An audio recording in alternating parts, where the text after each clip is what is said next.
직업상담사 2급 실기 이 영상만 보면 100% 합격한다. 19강 시작하겠습니다. 슈퍼의 흥미사정 기법 3가지를 설명하시오. 사정이라는 것은 뭐라고 그랬죠? 조사한다. 슈퍼가 만든 기법입니다. 뭐요? 흥미, 이 내담자가 어디에 흥미가 있는지 조사하는 기법 3가지를 설명하시오. 표조조, 키워드 표조조, 삼국지에 보면 조조가 있습니다. 조조. 근데 이 슈퍼와 관련된 기법 3가지는 표조조입니다. 표현된 흥미, 직업 카드를 분류함으로써 이 사람이 어떤 활동을 좋아하고 어떤 직업을 좋아하고 싫어하는지를 말할 수 있도록 요청하는 방법입니다. 표현된 흥미. 두 번째, 조작된 흥미. 직업 경험과 체험을 바탕으로 이분이 이 내담자가 직업을 어떤 직업들을 경험했고 체험했고 그런 이야기들을 듣고 하면서 이제 관찰하고 분석하는 방법. 이것이 조작된 흥미. 세 번째, 조사된 흥미. 이 흥미 검사를 통해서 이 개인의 반응과 특정 직업 종사자들의 흥미와 유사점을 비교하는 방법입니다. 그러니까 조사한 것과 이분에게 비교하는 거죠. 표조조. 제가 다시 한번 얘기하지만 처음 외울 때는 이 직업상담사 공부를 한 번 외운다고 다 외울 수 있는 게 아닙니다. 똑같이 한 번 반복하고 2번 반복하고 해야 되는데 처음에는 왼쪽에 있는 표조조와 관련된 표현된 흥미, 조작된 흥미, 조사된 흥미 이 정도만 외우시고 이해하시는 게 중요합니다. 그리고 다시 공부할 때 쭉 글짓기를 해서 쓰는 거죠. 표조조, 슈퍼의 흥미사정기법, 표조조, 표현된 흥미사정기법이니까 뭡니까? 흥미, 조사된 흥미, 조작된 흥미. 다시 한번 슈퍼, 표조조, 그렇죠. 조사, 조작. 좋습니다. 다음 문제 넘어가겠습니다. 92번. 마이어스 브리그스의 유형 지표 MBTI는 자기보고식의 강제 선택 검사이다. 요즘에 텔레비전에서 MBTI 이야기 되게 많이 해서 많은 사람들이 관심을 가지고 있습니다. 왜 MBTI냐? 마이어스와 이 브릭스라는 사람이 두 명이 같이 만들어서 MBTI라고 하는데 자기보고식 검사가 뭐냐? 스스로 쓰는 거예요. 1점부터 5점. 나는 뭐 어떤 것을 좋아한다. 1점부터 5점까지 점수를 매기는 거. 스스로가 스스로를 선택하는 거기 때문에 스스로가 스스로의 성향에 대해서 답변을 하는 거기 때문에 이런 검사를 자기보고식 검사라고 합니다. 근데 이 MBTI 검사에서 나타나는 4가지 차원의 선호 부분. MBTI 검사는 선호에 대한 검사입니다. 무슨 말이냐? 짜장면 좋아해? 짬뽕 좋아해? 뭐 선호합니까? 물어보는 거예요. 나가서 노는 거 좋아? 집에서 노는 거 좋아? 뭐 좋아해? 물어보는 거죠. 정리 깔끔하게 해놓는 게 좋아? 좀 이렇게 어지르고 편안하게 있는 게 좋아? 이런 식으로 어떤 걸 좋아하는지 선호하는지를 찾아보는 거예요. 제가 이제 직업상담사 끝난 다음에 이제 다음으로 MBTI, 애니어그램, 홀랜드 이런 검사에 대해서 이런 심리에 대해서 심리 상담에 대한 것들을 주로 계속 이제 제가 유튜브에 올릴 예정인데요. 계속해서 구독과 좋아요 부탁드립니다. 다시 돌아와서요. MBTI입니다. MBTI 4가지 영역은 이렇게 외우시면 됩니다. 영어로는 ESTJ, INFP. 무슨 뜻이냐? 왼쪽은 ESTJ가 쭉 내려가고요. 오른쪽은 INFP가 내려갑니다. 그런데 시험 때 헷갈리니까 괜히 이 영어를 적지 않으셔도 됩니다. 괜히 1점 더 맞아보겠다, 점수 좀 더 자세하게 맞아보겠다 해서 영어를 적다가 잘못 적으면 감점만 됩니다. 그렇기 때문에 아는 것만 확실하게 적어주시면 됩니다. 외내 감직, 사감, 판인. 따라해볼까요? 외내 감직, 사감, 판인. 예, 좀 어렵지만 다시 MBTI. 외내 감직, 사감, 판인. 예, 외내, 외향형, 내향형, 예, 내성형 아닙니다. 내성형 아니에요. 내향형입니다. 외내, 외향형, 내향형, 감직, 감각형, 직관형, 사감, 사고형, 감정형, 판인, 판단형, 인식형입니다. 이 외내 이 부분은 에너지의 방향인 거예요. 뭐요? 밖으로, 에너지를 밖으로 쓰느냐, 에너지를 안으로 쓰느냐, 이런 거고, 감각형 직관형은 정보를 수집할 때 쉽게 말하면 조금 더 자세하게 말할 수 있지만 제가 시험을 위해서 굳이 자세하게 이야기할 필요 없으니까요. 정보를 수집할 때 감각적으로 수집하느냐, 직관적으로 수집하느냐, 이런 거고요.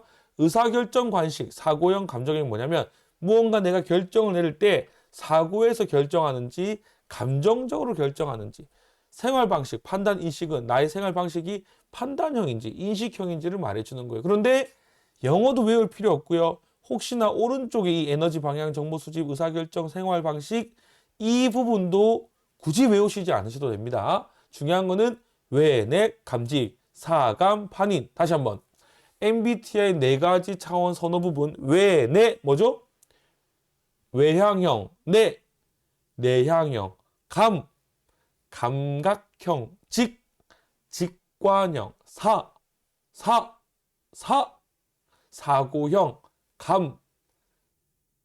감정형, 판단형, 인식형입니다. 지금 바로 외우십시오. 93번 MMP 검사의 타당성 척도 중 물음표와 LKF 척도를 설명하시오. 아까 MBTI는 보통 심리검사, 상담이나 뭐 어쨌든 대중적으로 굉장히 개인의 선호를 알아보기 위한 검사인데 MMPI는 문제가 훨씬 많습니다. 한 560가지 정도 문제가 됩니다. 주로 정신의학과 쪽에서 검사를 하는 거예요. 그래서 문제도 길고 답변도 많고 뭐 문항도 굉장히 많습니다. 근데 이 MMPI를 하다 보면 거짓말을 할 수 없어요. 내가 이런 사람이다라고 만들기 위해서 지금 이번에는 나는 이런 사람이 아니지만 좋아, 이 문제 당신은 뭐 어떤 걸 좋아하십니까? 네, 아주 그런 편입니다. 거짓말로 적었지만 뒤에 비슷한 문제가 계속 나와요. 반복해서. 그래서 이걸 좀 막 만들어 하기는 쉽지 않아요. 어쨌든 MMPI 검사는 이상 심리를 찾기 위해서 어떤 심리나 삶의 어떤 잘못된 부분이 있는지 이상 심리를 찾는 부분, 이상 심리학 부분을 검사하기 위한 검사를 MMPI라고 이야기를 합니다. 검사를 하면 이렇게 이제 척도, 물음표 LKF 척도에 대한 점수가 쭉 나옵니다. 몇 점 이상이면 좀 이거 상담을 요망한다. 몇 점 이상이면 좀 삶에 지금 어려움이 있다라는 걸 딱 나타내는 거거든요. 근데 이 검사를 하면 이렇게 나와요. 물음표가 나오면 이제 물음표 점수가 높게 나옵니다. 막 70점 이렇게 나와요. 그러면 이 물음표 척도라는 건 뭐냐면 응답을 하지 않은 거예요. 그러니까 이 피검사자가 검사하는 사람이 뭐예요? 검사하기 싫어했다는 거죠. 대답을 안 하기 때문에 뭐 검사하기 싫어했다고 할 수도 있고 뭐 어떤 이유가 있겠죠. 그것에 대해서 이제 상담을 하면서 찾아내는 거겠죠. 물음표 척도는 뭡니까? 어쨌든 무응답, 검사 태도에 대한 것을 측정하는 척도입니다. L 척도는 뭐냐? 자신을 좋은 모양으로 보이려고 하기 때문에 뭡니까? 부정직한 거죠. 검사를 있는 그대로 내 사실 그대로 해야지 정확하게 나오는데 좋은 모양, 나를 좀 꾸미는 거예요. 내가 되고 싶은 내가 발견되고 싶지 않은 부정직 정도. L은 뭐라고요? 부정직 정도를 측정하는 겁니다. K는 뭡니까? K는 나를 지나치게 긍정적으로 기술하는 척도. 긍정적 기술하려는 척도입니다. F 척도는 뭡니까? 보통 사람과 다른 응답을 탐지해서 정신병리 척도를 측정하는 거죠. 정신적으로 어떤 문제가 있는 걸 측정하는 겁니다. 그래서 좀 어려운 문제예요. 제가 키워드를 무부지정이라고 했어요. 무부지정, 무응답, 부정적. 제가 긍이라고 쓰지 않은 이유는 지나치게 긍정적이라고 써야 되거든요. 이 답안 키워드에 그냥 긍정적이 아니고 지나치게 긍정적이라고 쓰는 게 좋아요. 그래서 제가 키워드로 지자를 넣은 거예요. 정신병리 척도. 다시 한번 같이 해봅시다. 무응답, 부정적, 지나치게 긍정적, 정신병리 척도라고 하는 거죠. 순서대로 물음표 LKF, 물음표는 뭐라고요? 무부척도, 무응답, 부정적, K, 지나치게 긍정적, F 무부 지정 정신병리 정도를 측정하는 척도입니다. 길어 보이지만 어렵지 않아요. 뒤에는 전부 다 측정하는 척도입니다. 검사 무응답 개수로 검사 태도를 측정. 자신의 좋은 모양으로 보이려는 부정직 정도를 측정. 지나치게 긍정적으로 기술하는 정도를 측정. 정신병리 정도를 측정. 이런 식으로 쓰시면 됩니다.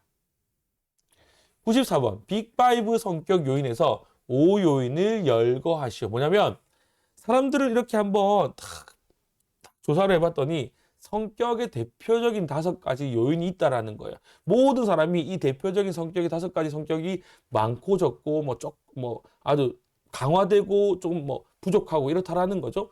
빅5 성격 5요인이라고 부릅니다. 이걸 5가지입니다. 외호 성경정, 외호 성경정, 성격의 5요인 모델입니다. 외호 성경정. 예, 성경책 아시죠? 성경책. 성경책 여기서 말하는 무슨 성경책? 외호 성경. 외호 성경. 정. 예, 외 뭡니까? 외향성. 호 호감성. 성 성실성. 경 경험 개방성. 정 정서적 불안정성. 여기서 말하는 외향성이라는 것은 타인과의 상호 관계에 대한 이야기입니다. 호감성은 조화로운 관계, 성실성은 사회적 규범을 지키려는 정도고 경험 개방성은 새로운 개방에 대한 관심과 수용의 정도, 정서적 불안정성은 정서적으로 안정된 정도입니다. 글짓기가 조금 헷갈려요. 왜냐하면 왼쪽에 있는 이게 이제 영어를 한국어로 번역하다 보니까 이렇게밖에 할 수가 없었던 건데 왼쪽에 있는 것과 오른쪽이 우리말로 좀 만들기 쉽지 않습니다. 그렇기 때문에 계속 봐야 돼요. 외향성, 성격이 외향적이다. 이게 아닌 거죠. 타인과의 상호관계, 호감성, 조화로운 관계, 성실성, 성실하다가 아니라 사회적 경험, 규범을 지키려는 정도이다. 이 5가지 모델 자세하게 잘 외우십시오. 95번 심리검사의 사용 목적 3가지를 쓰고 이를 간단히 설명하십시오. 심리검사를 합니다. 우리가 상담을 할 때, 직업 상담을 할 때 내담자가 옵니다. 그러면 대화도 많이 하지만 검사도 합니다. 검사라는 목적이 무엇입니까? 이것은 사실은 굉장히 쉬운 정답입니다. 쉽게 쓸 수 있어요. 그냥 생각나는 대로 다 쓰면 되는 거예요. 왜 심리검사 하겠습니까? 여러분 한번 생각해 보십시오. 제가 15초 드립니다. 심리검사 왜 합니까? 이유가 많겠죠.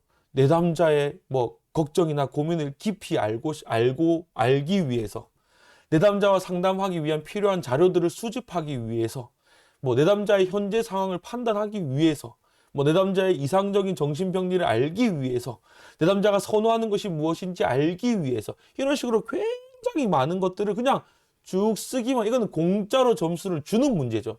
하지만 이렇게 말해도 어려워하시는 분들이 있습니다. 제가 정답을 몇 가지 드립니다. 심리검사의 사용 목적 3가지 키워드. 예진아 씨 아십니까? 지금 제가 제 강의를 들으시는 분들 중에 20대는 모를 텐데 옛날에 허준이라는 유명한 드라마가 있었어요. 허준, 정광열 씨가 나왔는데 그때 여자 주인공 이름이 예진아 씨였습니다. 근데 예진아 씨는 주인공입니까? 조연입니까? 주인공은 허준입니다. 허준. 예진아 씨는 조연이다. 키워드. 심리검사의 사용 목적 3가지.